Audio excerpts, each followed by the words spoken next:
Hi everyone! Today I finally going to be talking about Red Rising series, which I've mentioned probably in all of my videos, because at the time I was reading it and I was really immersed into the story. So when I wanted to give you an example of something or just mention something that I've read, it always came up on the tip of my tongue because I was currently reading that at the time. But now I'm finished with all of the books that are currently out, and I obviously can't wait to read Red God once it comes out.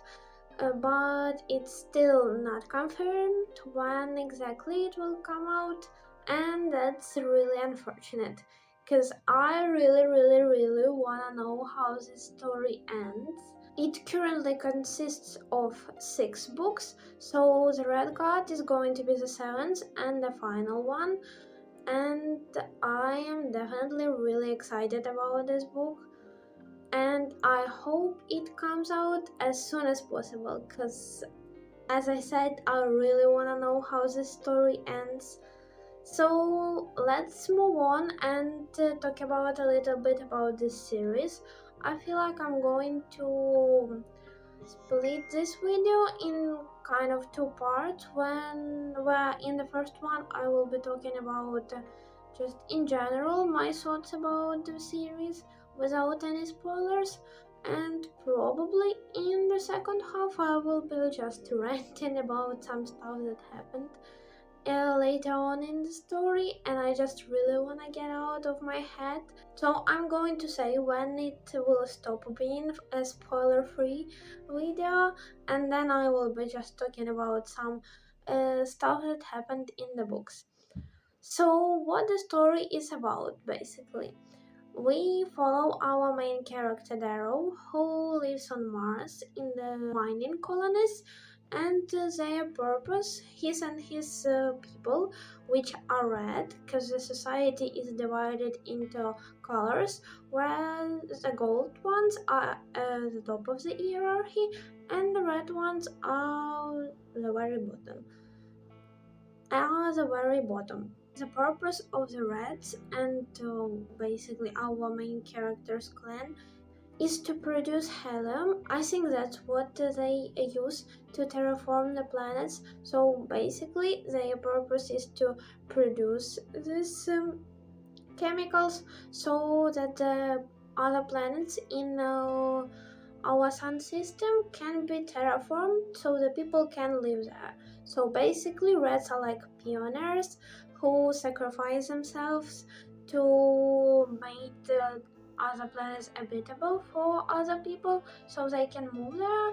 Because I think the issue with Earth was that it was like overpopulated, so people needed to move somewhere. So that's basically it. That's the picture of the world that our main characters know, and soon enough we, same as Darrow, find out that it's not exactly true, and that the world has much more to it than our main characters think it does.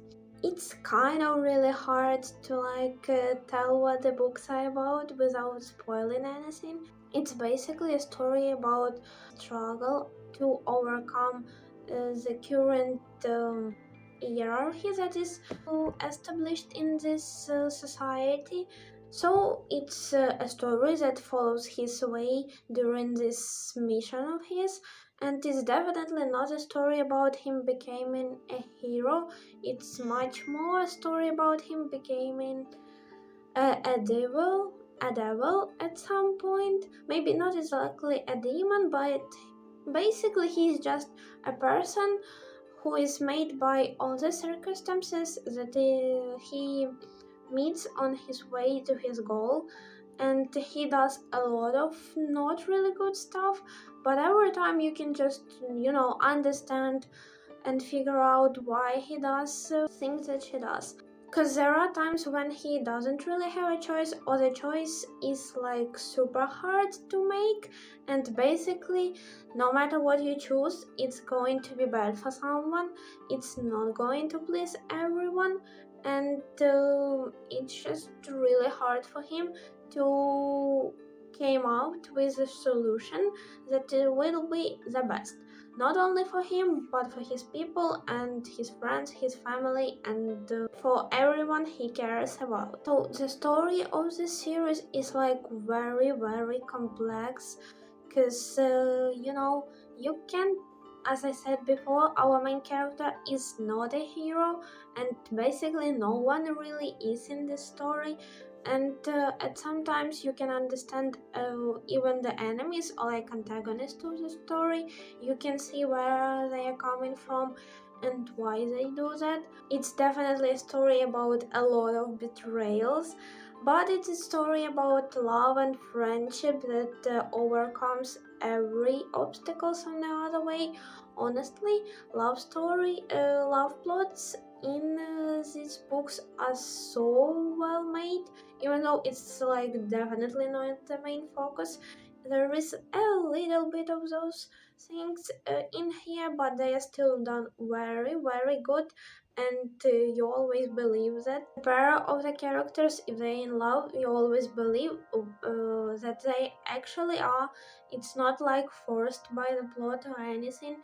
You can just see their chemistry and how they came their way to loving each other. Also, the story is like really fast paced, because there are always some things happening here and there, and you are always on the edge of the seat thinking what is going to happen next, because probably all of the books or most of the books in this series ended in on such cliffhanger that I was like, yeah, no, I am picking the next book up as soon as possible. Still, there were times when I was like reading, and it was so emotionally hard to see all some stuff happening to the characters, and that I was like, oh well, I'm done for today.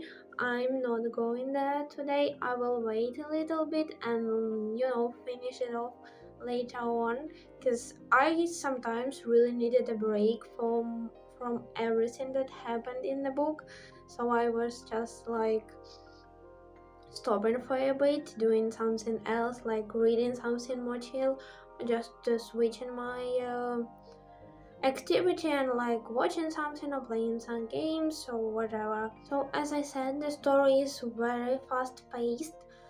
It has a lot of battles, honestly, and they are always in the space, so it's really cool to like see how everything works, how those warships battle with each other, and how a lot of like kind of small decisions, or maybe not as noticeable as others, can impact the whole battle really greatly. So you don't always know who the winner of the battle is going to be, and that's really really exciting. There are also like a lot of philosophical topics that are talked about in this series.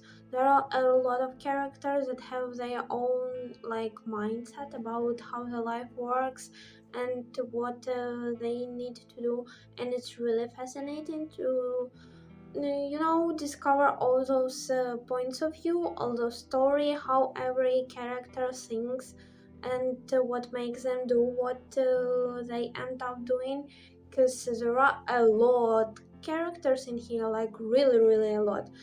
Apart from our main characters, there are a lot of side characters that are very loved by me, and they honestly sometimes are as impactful as our main characters are on some events, or even on the reader. So yeah, actually I've seen kind of a lot of people reading just the original trilogy, the first 3 books out of 6, and then kind of stopping. I don't know, I was kind of confused about it. But there are times when people just on TikTok or something, they recommend to read just the first trilogy, and I can kind of get it, and it wouldn't really be bad if the story ended on these 3 books, because it actually could, But I am so happy that we did get another 3 books and the seventh on the way, because it just adds up so much more to the story. Honestly, the first and the 6 books, which are Dark Age and Light Bringer, are my favorites in this series, because as I said, it just brings out so much more details and things to the whole story, and you just see the whole picture of everything, and that sometimes with time change doesn't come as quickly as you would have wished it to. So yeah, I think that it was just a good decision from the author to continue writing it and to explore the story even more. So what my kind of like a conclusion with this story is, because I loved it a lot, like very very much. It's definitely one of the best series I've ever read, and I'm pretty sure it will be staying there like for the rest of my life probably, because as I said, I loved it so much. And I loved a lot of characters like Daryl, Mustang, Victra, Severo. They are definitely my favorite characters. On the side characters side, I definitely love Daxo. I love Alexander. I love Pax. I love Sephi. I love Lyria. I love Ephraim. Like, I like so much characters in here, but at the same time, there are quite a few characters that I dislike. I am not the biggest fan of them as a people, but as a reader, I still acknowledge that these characters are so well written and so complex that you still kind of adore the way that they're written, but you just, I don't know, dislike or hate them as a person or something like that. So I can put like Jackal here, Lysander, and there are characters that kind of, I don't know how to say it, switch sides or whatever, because they at some point can do some not really good decisions or actions, but then they kind of see where they messed up or what they did wrong, and just they try to recover from it to do better. And I'm not gonna say what the character I'm thinking about, because it will be kind of a spoiler, but he is definitely also one of my favorite characters. And I love how you can sometimes even reason with enemies in these books, because there are just basically no other choice, and even though you are angry with them, you have some I don't know, they cost you some, like, really damage or pain, but you see their point, and if it's really necessary, you can reason with them and go to like some kind of compromise with them, because it's just easier and better to work that way.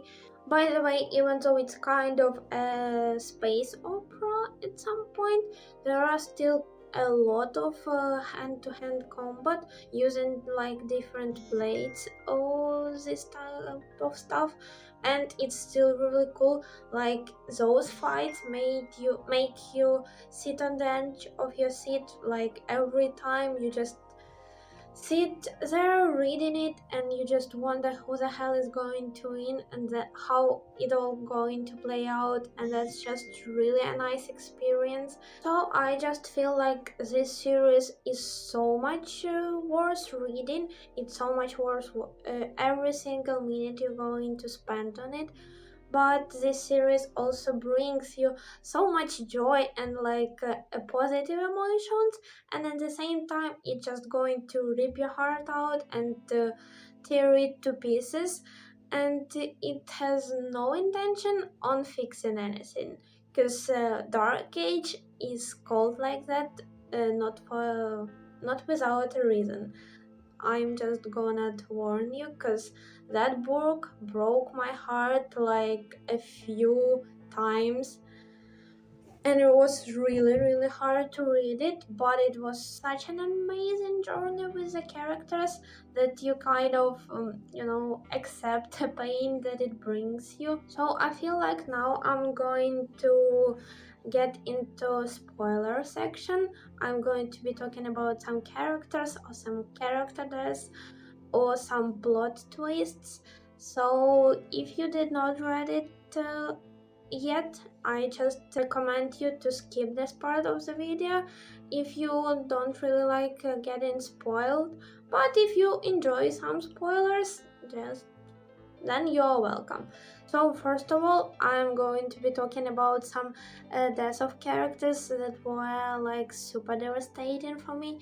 That's definitely Dexter, because I was so shocked about the whole Red Dover day and everything that happened there, and I was really sad that Dexter died, and the way he died protecting Mustang, and the day before he was just talking about that he wouldn't mind being a father, that he would have been a really good one, and then he just died, and I don't know, it just broke my heart.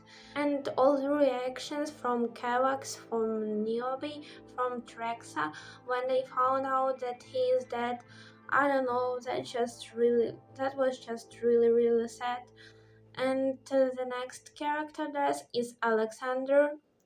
Just that was probably one of the most devastating things in here, because we thought he died when he went saving people in Tinos, and then he came back. He was alive, he was back with Darrow, everyone was happy about it, and then you just, I don't know, a few pages later see him getting shot into the head by Lysander and just dying like that. Also Rona, I'm really sad about her either, because we didn't even see how she died, and I don't know, that's really sad. He was such a cool girl. And another thing I'm really sad about is that we did not see their relationship with Alexander evolving, how they would have been working out together and all that. That also, like, it just broke my heart. And another super devastating thing about character death is Cassius, because once again he got brought back. We thought he died once, then he got brought back because Diomedes saved him, he saved his life, and then we see like him bonding so well with Darrow, like their brotherhood. And even though Cassius is the one who killed Severus' father, Fichna, who was original Ares of Son of Areses, but still we see how Darrow forgives him for that, and they just, work out so well together. Cassius even like broke the sick shell of Severus, because even Severus was crying when they found out that Cassius is dead. And just, the way he died, just Lysander choosing to be this tyrant over having such a nice brother to him, and over having just much more subtle conclusion to everything, because they could have just, made kind of a peace contract with Diomedes, Darrow, and Lysander, and Darrow was agreeing to it, even though Lysander is the one who killed Alexander. But Lysander just, he just follows the steps of the goals he so badly trying to improve and make better, but he's just, I don't know, at some point going into footsteps of his own grandmother. He just basically doing what she did, just trying to make everyone live in fear once more, because he now in the end of Lightbringer got some kind of genetic weapon, and he's just going to use it to like make peace with everyone. That's something I really don't like about Lysander, because I know and I can agree that Darrow's actions are not always acceptable. He really often makes really big mistakes that cause so many casualties, but still he kind of, I don't know, he accepts that sometimes he does horrible things and it always affects him. He always kind of takes the burden of all the lives that he sacrificed, while Alexander is kind of hypocritic in this way, because she just he basically does every war crimes and other horrible things. The goals he's trying to make better did in the past, and he doesn't see it. He feel like he thinks he's just I don't know. He at some point thinks that he is a necessary evil or something like that, and I definitely don't agree with it, because as I said, he's just following basically his grandma's footsteps, and as we've seen before, it does not bring anything good, and he just forgets that the reason thereof exists is actually gold. Because if they had a different politic, if they did everything in a different way, there would have no been reason for Darrow to be the way he is.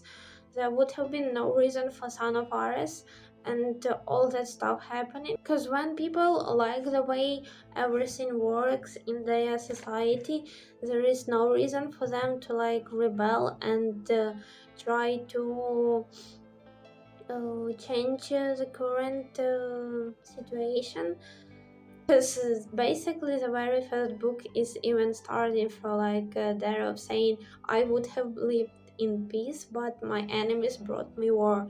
So that just basically like concludes my thought that gold as a reason Darrow exists. Moving on to some character relationships, I absolutely love the love plot line between Darrow and Mustang. They just really have such a nice understanding of each other, and they have absolute trust in each other. And it's just so admirable to see it, just how they overcame so many problems between them, because Darrow was a red and he was made into a gold, and Mustang had to accept it. And everything that happens in the Dark Age and Lightbringer, they always have complete faith in each other, and they just know that both of them are going to do everything in their power to fix everything, to protect the Republic, and to do everything better than it have already been. Same way, I absolutely love the love plot between Severo and Victra. It was kind of unexpected pair for me, because Victra was kind of liking Darrow in Iron Gold, I think. Oh, in Golden Sun, I mixed them up. Because it was implied that she kind of liked Darrow, but Darrow loved Mustang, so there wasn't really anything in there to happen between them.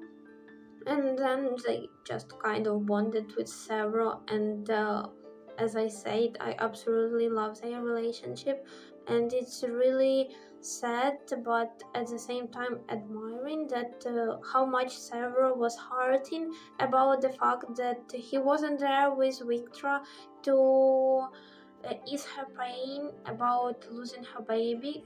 Another thing that was absolutely horrible.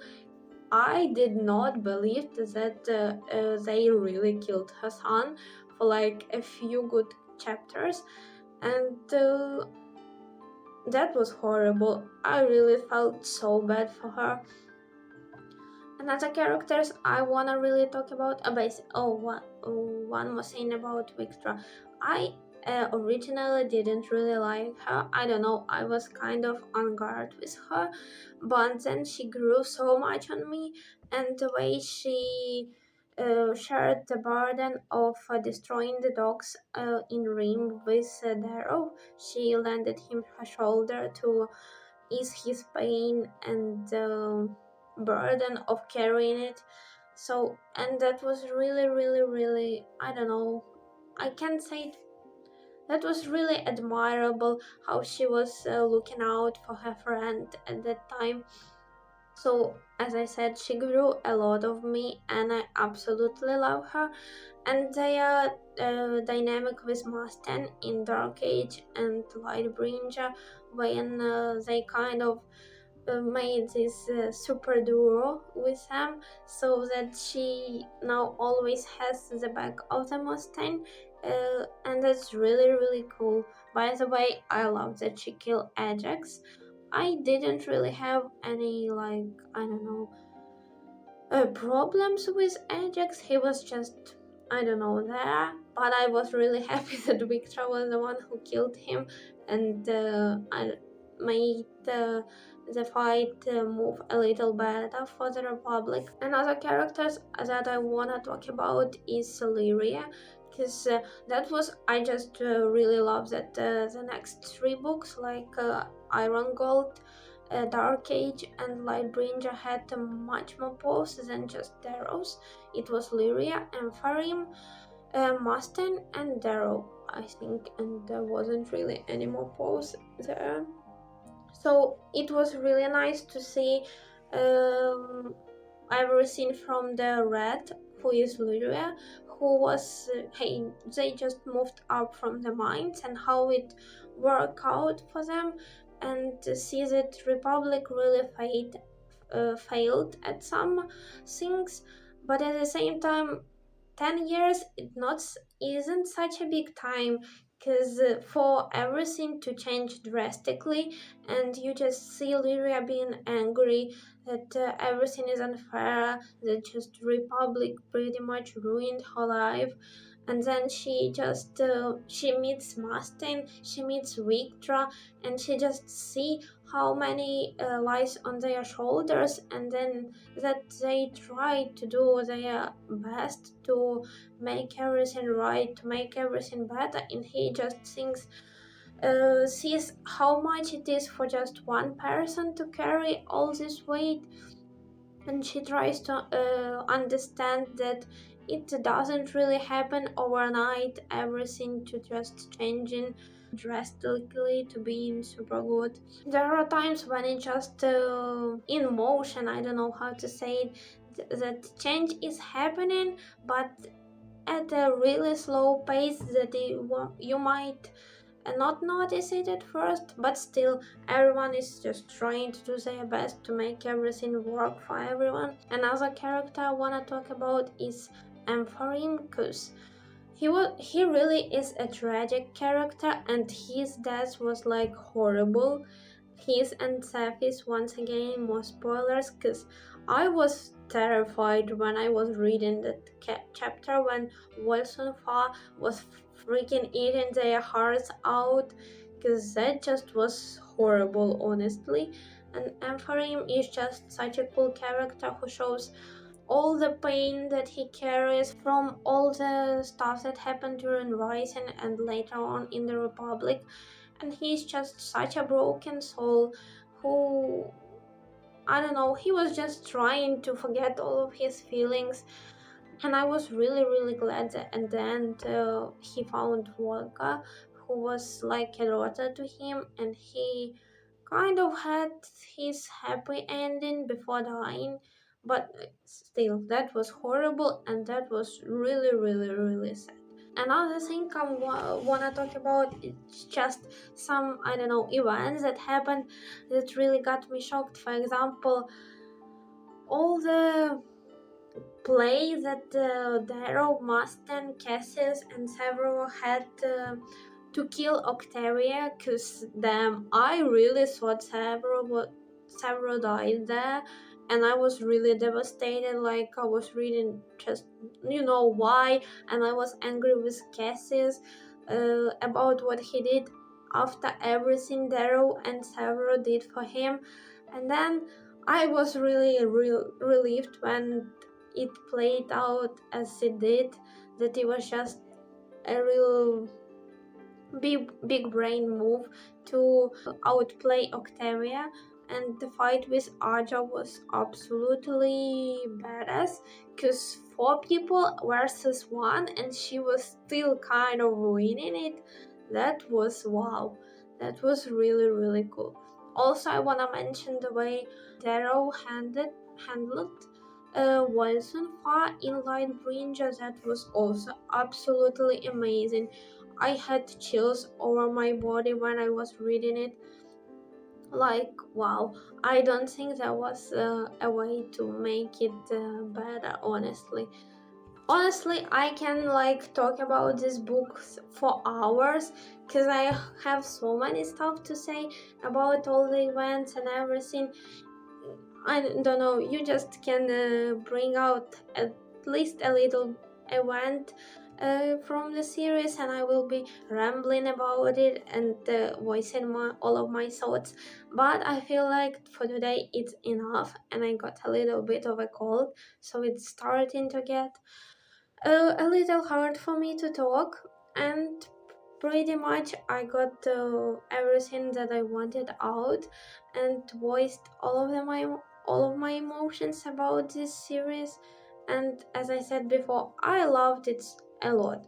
It's just such a dear story to my heart, and one day I will be definitely getting physical copies of these books, and I will be patiently waiting for Red God. Oh, I definitely think we will have our hearts broken over that book, but I still really wanna know how the story ends and what the conclusion to everything is going to be. So it was really nice seeing you, talking to you, and I'll see you next time. Bye.